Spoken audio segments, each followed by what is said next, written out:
And why a local developer thinks approving a second-story unit in homes can help stop boulders from crashing into them. The Pololo community is looking for solutions to protect themselves from falling rocks. After recent incidents of large boulders smashing through homes, one developer says he has an idea to solve the issue. Bryce Moore reports.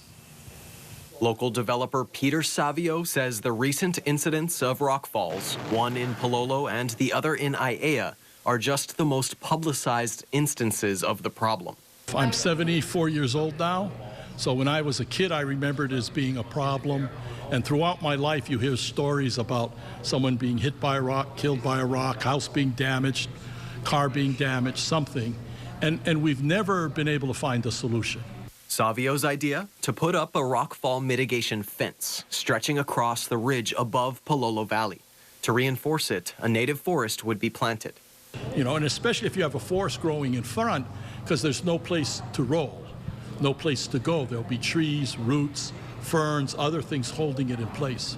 According to Savio, the plan wouldn't cost the city or state a penny. Residents would fund it by buying the right to build a second unit on their land, thus increasing their property value.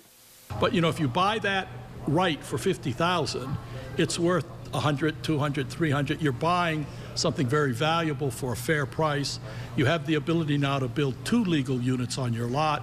And the reality is if 200 people accepted that deal, you'd have the $10 million to build the fence, and we've solved the problem in Pololo. A neighbor of the woman who was almost struck by a boulder in her Pololo home likes some of Savio's ideas, but not others. His forest idea, and I thought that was actually the best thing because it's a watershed also, stabilize the mountain, protect the houses below it. I don't like the fence because I think it's an eyesore. Savio agrees, but points out trees don't grow overnight. And then by the time the fence deteriorates in 50, 60, 70 years, the forest will have grown up and will hold all of the rocks in place. Savio says if the Pololo project works out, it can potentially be replicated across every ridge along the Ko'olau Range. KHON2 reached out to the city to see if they have any suggestions for Savio. We're still waiting to hear back. Bryce Moore, KHON2 News, working for Hawaii.